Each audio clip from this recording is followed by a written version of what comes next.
Magandang gabi ho sa ating mga tagapagsubaybay. Actually, nagmamadali akong nagpatakbo para makaabot dito sa Nag-set up. ating palatuntunan. No? Kasi meron tayong mga kasama ka-Andy. Ito ay meron din kinalaman sa aviation kasi ating ang ibinigay ang Tuesday para po sa pag-promote ng aviation sa Pilipinas. Kasi nabanggit namin na ka-Andy na malaki ho ang hinaharap yung future ho ng aviation sa hindi lamang sa Pilipinas kundi sa buong mundo. Dahil ang pinag-uusapan natin yung palagi namin inuulit-ulit ni Ka-Andy na malaki ang pangailangan.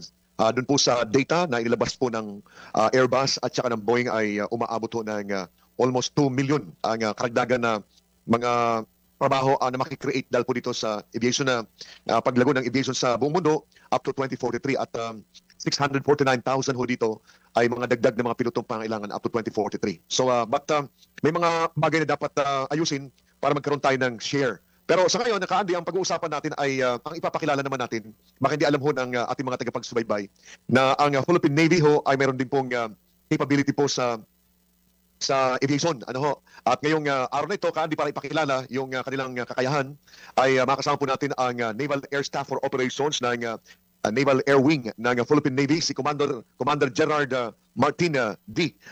Philippine Navy, GSC. Magandang gabi sa iyo, Commander Gerard, and welcome sa ating palatuntunan. Kasama ko si Ka-Andy sa studio. Good evening po, Sir Jerry and Ka-Andy. Magandang gabi din po sa ating mga tagapakinig. Oo. At makasama niya, Ka-Andy, si Lieutenant Maria Amanda Precious Samuco, ang Wing Public Affairs Officer ng Navy Air Wing. Lieutenant Maria, magandang gabi.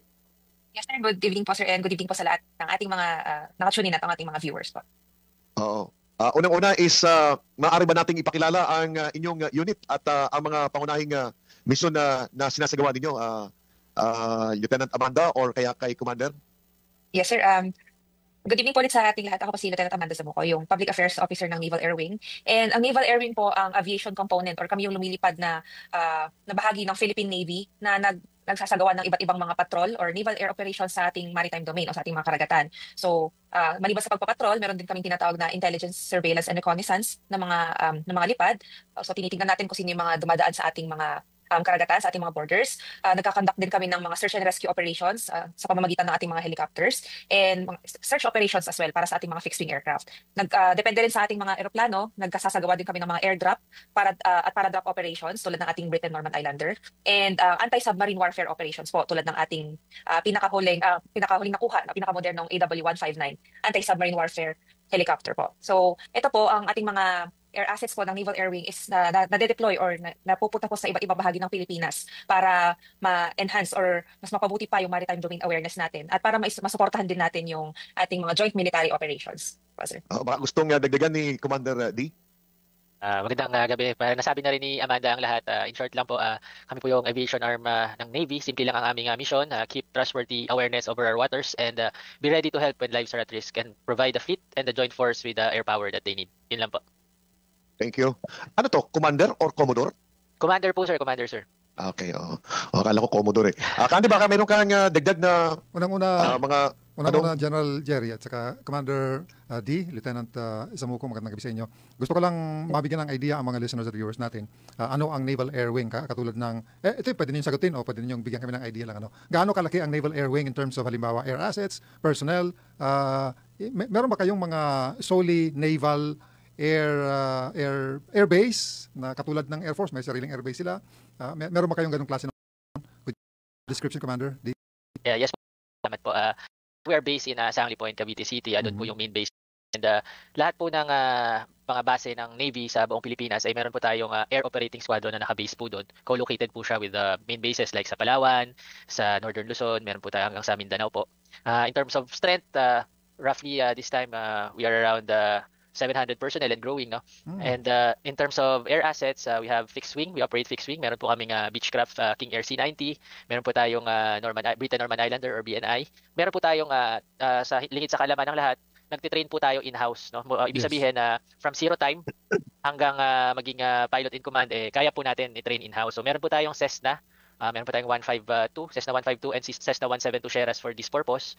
Sa rotary wing naman po, we have AW109 ng Agusta and AW159 para naman po sa ating ASW operations. And lastly po, meron po tayong tinatawag na unmanned aerial vehicle, unmanned air systems na mga drone.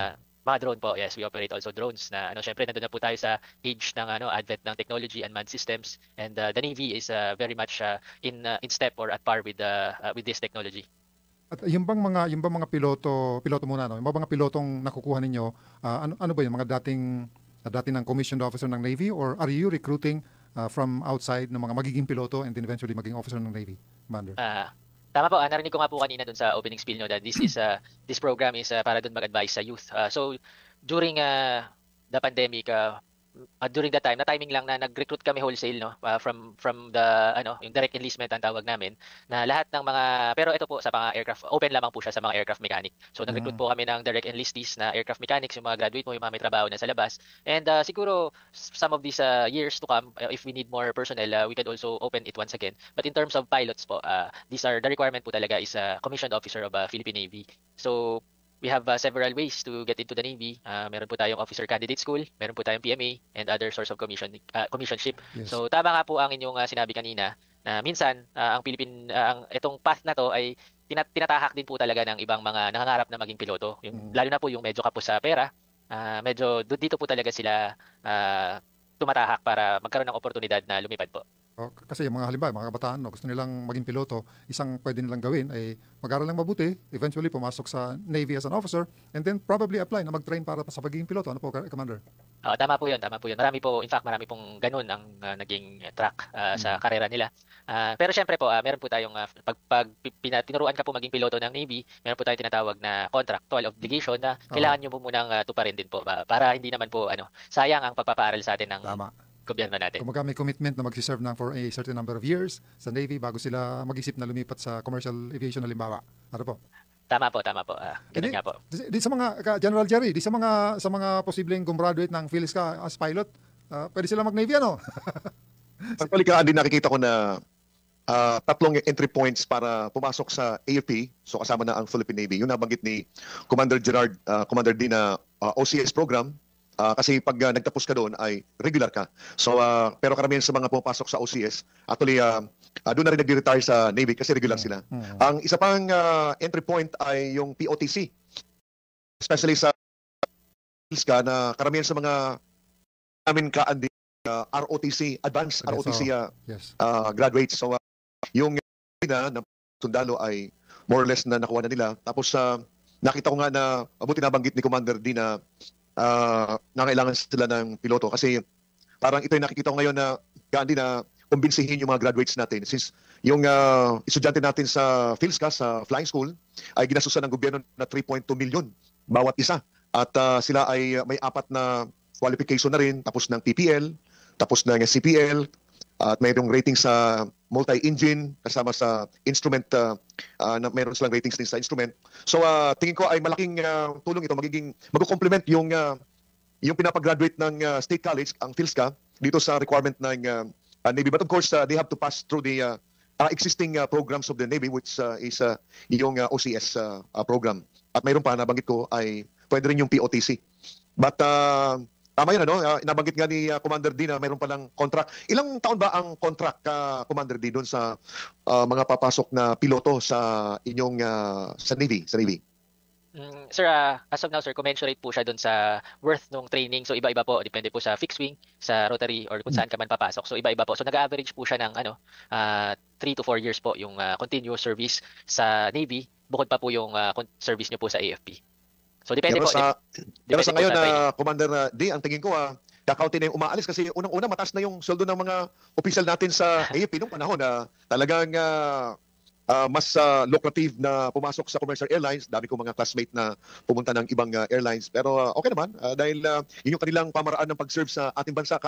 Yung pag-serve naman sa bansa, hindi naman sa magitan lamang ng military, but pwede rin na pag-igihin mo yung service mo sa iba, tapos yung nakuha mo na tax, di ba, no? Ay may kakatulong para doon sa pangailangan ng AFP, ng Air Force, Army, Navy. Kasi ngayon, focus sila ngayon na kaandi sa modernization program. Daming mga i-acquire na mga aeroplano, mga air assets, pero ang kinakailangan dyan pera. So dapat magtulong-tulong talaga.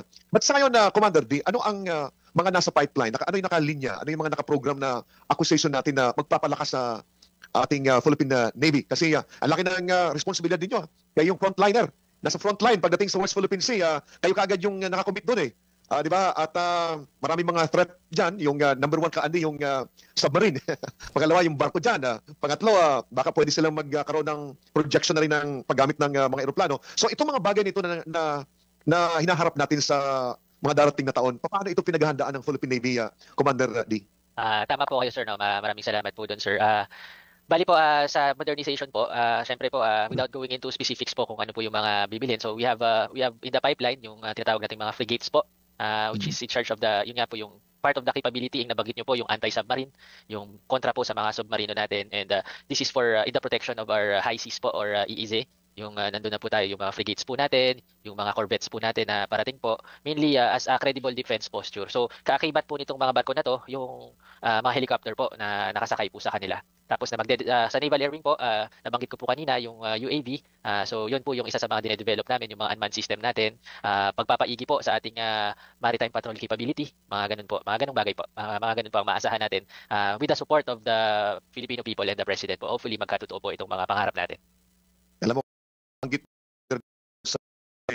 nagkaroon ako ng pag-asa ngayon kasi nung makausap ko yung commander ng Coast Guard, yung kanilang aviation, command na sila sa Coast Guard, Candy, mas malaki yung kanilang unit, command sila. Ang sabi niya ay kung kaya ng PhilSCA, yung flying school namin na mag-produce ng mga helicopter pilot, ay merong pupuntahan sa Coast Guard. So ngayon dito sa Navy, with the acquisition of additional helicopter, so para nakikita ko magiging supplier kami ng mga helicopter pilots sa inyo, Commander Dia. Makakatipid kayo ng kaunti na kasi ito, mga scholar nito, ginagastusan ito ng gobyerno na. So, at saka mga ROTC graduate sila, mga mga advanced ROTC. At saka pag tumayo, parang akala mga sundalo na rin. At saka matalino nabanggit ko sa iyo, Kaandi, di ba, yung mga piloto natin, yung mga sa flying natin, hindi ka pwedeng mag-exam. Mag-exam lang doon sa PhilSCA na ang GPA mo ay less than 90. So, ibig sabihin ang GPA mo dapat is 19 above. Ngayong taon, ang kituwa namin 35. Pinili namin yun doon sa 2,589 na successful examinees. So parang sa PMLA, sa OCS, sa POTC, ganun kalalim yung selection. So Commander D, baka pwede nyo isama sa radar ninyo yung PhilSCA na graduate namin sa flying school na maging source ng mga piloto ninyo. Makakatipid na kayo ng 180 flying hours. At saka yung commercial na flying nila ay cross-country na, pati yung mga airways ay alam na nila. Yun lang. Sigurado po yan, sir. Actually, as of now, marami po kaming nagre-recruit po kami. Actually, magko-convene po kami this year ng Naval Air Warfare Basic Officer Course. And marami po sa kanila yung may experience na sa labas na nakapagpalipad na ng mga aeroplano, graduate po ng mga PhilSCA, graduate po ng iba't ibang flying school natin, mga FATS po sa labas. Kasi during recruitment, if ito na yung course na in-apply mo, sigurado po, sir, sa Air Warfare po kayo ilalagay ng ating Personnel Management Center. So, bukod po dyan, sir, gusto ko rin po magpasalamat sa PhilSCA dahil meron po tayong mga MOUs na pinirmahan with PhilSCA. Dati po akong superintendent din ng Air Warfare School, and we have, pag nag-graduate po, like sa Air Force, meron po silang program with PhilSCA na sinacertify as aircraft mechanic yung ating mga graduates po. May program, may training, parang may training program po tayo. Training program. Paabot kayo sa aming president kay Professor Marwin de la Cruz. Matutuwa yun. Kasi kami pala ngayon, Commander D at saka Lieutenant Zamu ay ano na rin kami ngayon, magiging aviation na rin kami, magiging National Aviation Academy. Parang malilinya na kami sa Philippine Military Academy, sa Philippine National Police Academy, at saka doon sa PMMA. So talagang hindi maiwasan na magtagpo yung landas natin kasi parehas tayo gobyerno, parehas academy kami, at saka may mga scholar, kaya parang kinakailangan tingnan talaga natin kung paano natin pwede rin na mag-serve, parang return service ba, yung mga ginagastos ng gobyerno kasi pera natin yung ginagastos So dapat magkaroon din ng commitment to serve the government or the country. So ilang, Candy, at baka may makadidagang katanungan, Candy. Gusto ko lang matanong si Lieutenant Zamuco. Si Lieutenant Zamuco ba ay saan po kayo galing na training? Sa PMA po ba kayo, Lieutenant Zamuco? At paano sir, kayo? Piloto rin kayo, no? Piloto rin kayo? Yes, sir. Piloto din po, sir. Okay, paano ho yung Yes, sir. training process ninyo? Yes, sir. Bali, ako po, sir, actually, sir, sa NOCC po ako, sir, Naval Officer Candidate Course, sir, sa Yes. San Antonio, Zambales. And graduate po actually ako ng BS Nursing. So, una po, nag-apply muna ako maging commissioned officer ng Philippine Navy, and upon commissionship po is na-deploy po ako sa iba't ibang areas ng Pilipinas. Tapos, nag-apply po ako dito sa Naval Air Wing. I think I'm around 2 to 3 years into the service na po that time. And pumasa naman po ako sa screening process ng Naval Air Wing. So sa ngayon po, after po noon, syempre po nag-training po kami nung sa basics natin.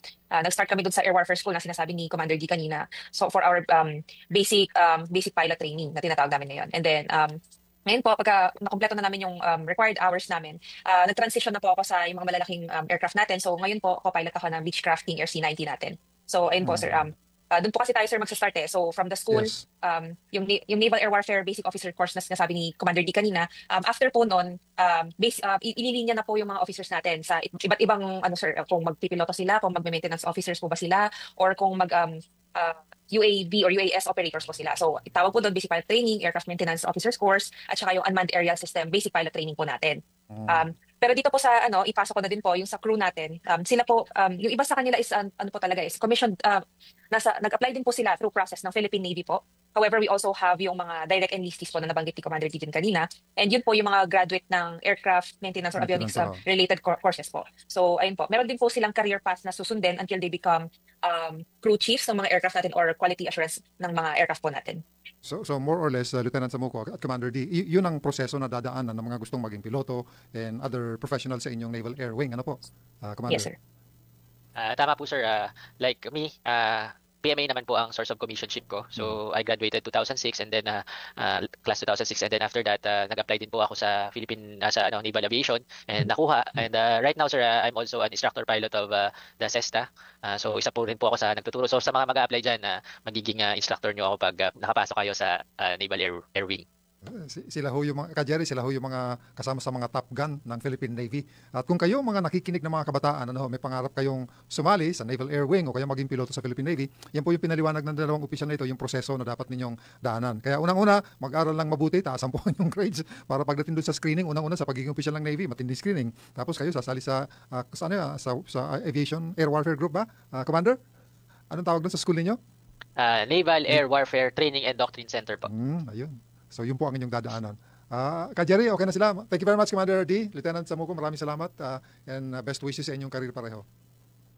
Congratulations sa Commander D and Lieutenant Amanda. Talagang malaki yung mga challenge na hinaharap nila ngayon dahil sa malaking mission na gagampanan nila. Dahil nag-shift na tayo kaandi from ISO to Territorial Defense Operations. Kaya alam ko ay talagang napaka-relevant ng Philippine Navy ngayon. So maraming salamat sa inyong dalawa sa pag-join and regards na lang sa inyong commander sa inyong wing. Maraming salamat. Thank you. Makakarating po, sir. Maraming salamat, Sir Jerry and Ka-Andy. Maraming salamat po sa lahat ng tagapakinig at tagapanood po ng ating programa. Thank you very much. Lieutenant Sir, Samuco. maraming salamat po, sir. Salamat Yes, po. sir. Maraming salamat po ulit, sir. Mga